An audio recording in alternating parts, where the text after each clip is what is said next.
oleh banyak pihak. Ini yang perlu kita cermati, tidak teramankan. Keamanan itu menyangkut kepada infrastruktur, sarana prasarana, menyangkut juga faktor-faktor lainnya. Ya. Saya ingat kalau di kota saya itu di Bandung ada sebuah hotel dibangun berseberangan dengan rumah dinas gubernur.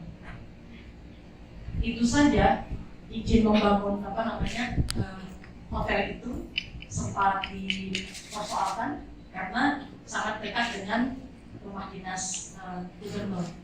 Tapi entah bagaimana hari ini ya hotel itu beroperasi juga. Nah ini menunjukkan ini berkaitan dengan bagaimana kita menjaga keamanan objek vital nasional. Gitu. Nah ini pasti banyak pihak yang terkait di sana. Itu mungkin pasti ada bicara soal keamanan. Baik, sedikit Bu. Ini kan Pak JK itu sempat di Januari 2009 itu sempat meminta untuk adanya solusi karena 2009 itu ya Pak, Kang, sudah juga terjadi waktu di Pamuka. Artinya diingatkan sudah jauh sekali.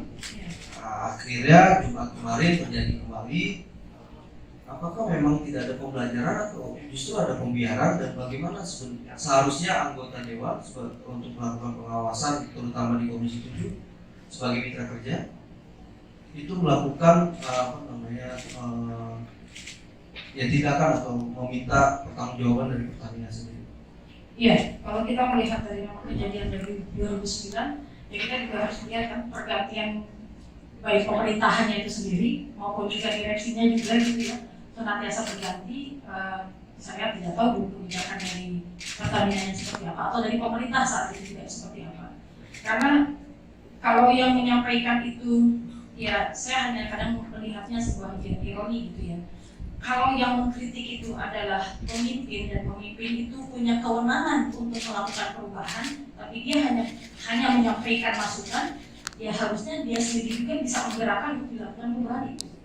Gitu ya. Jadi kalau memang ada peringatan seperti itu, ya mungkin sudah ada langkah, saya tidak tahu. Tapi untuk yang kali ini, kami dari Komisi DPR RI kemarin juga kami berkomunikasi atau datang ya, untuk melakukan rapat dengan pendapat meskipun di masa reses.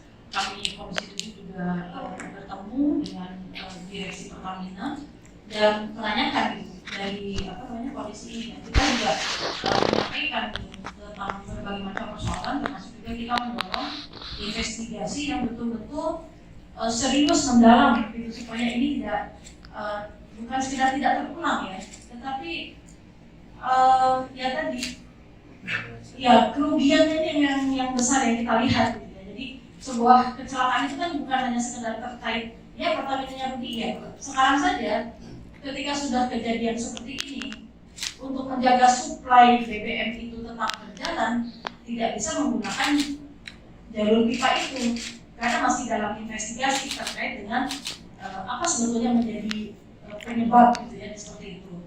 Nah akhirnya dilakukanlah sekarang melalui kapal laut. Kalau melalui kapal laut, artinya lewat tanker seperti itu kan lebih mahal lagi. Berarti ada kerugian lain-lain lagi juga yang disertakan. Nah kita berharap ini segera bisa diselesaikan, investigasinya juga bisa segera keluar sehingga jelas nanti ya. Dan memang perlu dilakukan keseriusan untuk perbaikan ya.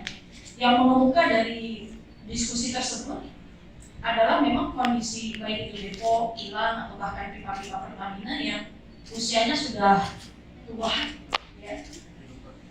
ya, sudah sangat lama, dan ketika atau mungkin bahkan ada perlengkapan atau peralatan-peralatan yang sudah harus diganti dan lain-lain. Nah inilah yang menurut kami seharusnya Pertamina juga serius gitu untuk melakukan pembaharuan ya, permajaan dan juga pembaharuan teknologi. Kalau misalnya kilang atau depo itu dibangun misalkan tahun 70-an, mungkin sistem pengamanan ya teknologi tahun 70-an gitu. Nah ketika ke sini kan harusnya ada pembaharuan terkait dengan update teknologi dan lain-lain. Diakui oleh Pertamina bahwa pembaharuan teknologi itu juga sudah mulai dilakukan pada beberapa hal, hanya memang belum bisa 100% semua infrastruktur Pertamina ini dilakukan di sana pembaharuan secara teknologi maupun tadi infrastrukturnya gitu ya. Dan ya saya sempat mendesak juga dalam masalah seperti ini gitu ya. Dalam artinya begini, Pertamina ini juga kan pasti ada keuntungan di dalam usaha gitu ya. Nah, sehingga kami juga menyoroti gitu. Dalam keuntungan yang didapatkan oleh Pertamina ini jangan terlalu diarahkan bagi-bagi dividennya gitu ya. Tetapi harus diarahkan kepada bagaimana Pertamina memperbaiki infrastruktur gitu ya. Mengganti yang memang sudah rusak atau tua atau lakukan update teknologi gitu sehingga memang menjadi perusahaan migas yang milik negara ini yang betul-betul mampu melayani masyarakat